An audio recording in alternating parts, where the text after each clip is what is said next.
So, next thing, true shape, and this is the big learning intention of this.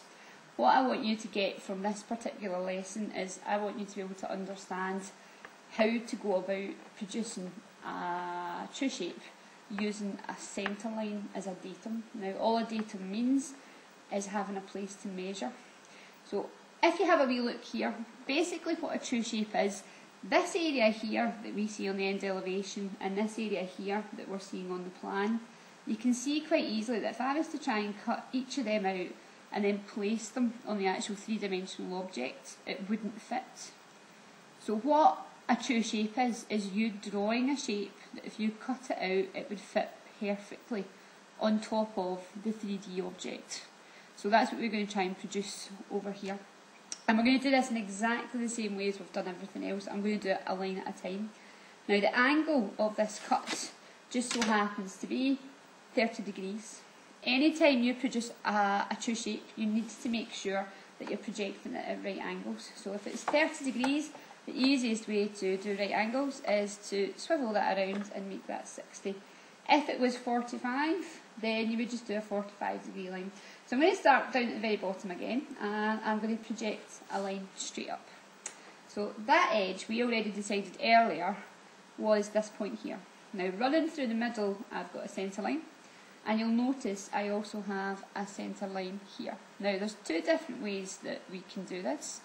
We can either use a ruler to measure the distance, or what I favour is using a trammel. So I'm just going to use a large sheet of paper just now. So here we have a sheet of paper, and I'm going to use this as a trammel. So I'm going to mark on the centre. I'm going to mark that with a wee zero at the end so that I know it's a centre, and I'm going to take that point and I'm going to take that point. Okay, so you can see what I've got on there. I'm then going to move that so that my line with the circle at the end lines up the centre line, and I'm going to mark that point and that point onto my line. Move to my next point, so I'm going to take this point here and do the same again. So that point there we decided before was this line here. Line the centre up with the centre, and then I'm going to make a mark at the top and also at the bottom. Transfer that over, making sure to line my centre line up with the centre line, and I'm going to mark here and also down there. So I'm left with that there.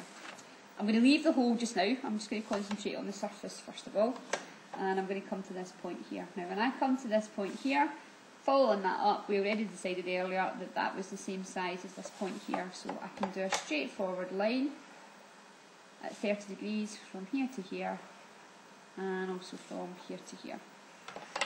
The last wee bit of this shape is the top, where I'm going to project that up, and again that size there and there was exactly the same as the size at the other side.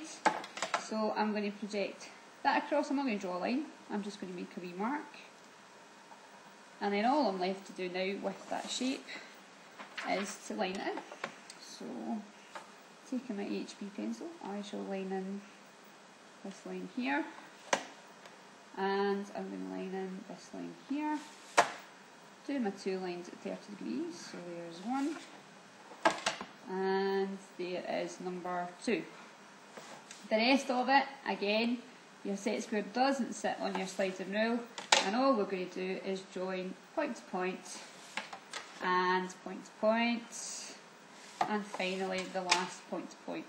Now, what I would have there, if I cut that out with a pair of scissors, it would fit perfectly onto the 3D object, had I had the right size of 3D object. The only other thing I need to put on now is I need to show the slope, or not the slope, the area that's been cut.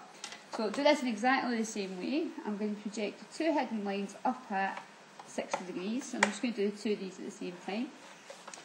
I'm then going to take my trammel again, put a new one this time, and I'm going to mark the centre first of all. So there's my centre. Here is my slot, so I'm going to make a mark there and a mark there. Transfer this over onto the centre line over here, and make a mark there and a mark there. Now you can do this exactly the same just by using a ruler for those of us that are not fond on trammels.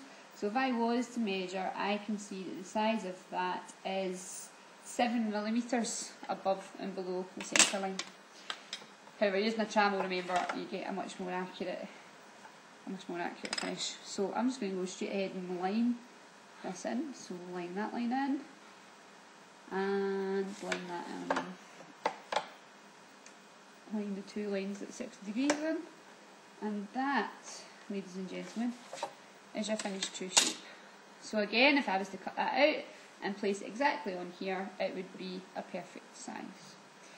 And that, ladies and gentlemen, is lesson number 2 in orthographic drawing. This one obviously had a true shape in it, which your prelim will have. Again, I've not managed to do it yet, but I will do. I'll put this blank drawing onto your Glow pages as well, where you can have a look at it. Learning intentions, just to go over them again. Well, everything is done by projection, which should help you keep nice and accurate. And also, for doing your true shape, remember to do it line by line. Work from point to point, so you know exactly where your sizes are, and then hopefully you shouldn't get into too much of a girdle. Thank you for listening, and I hope this helps.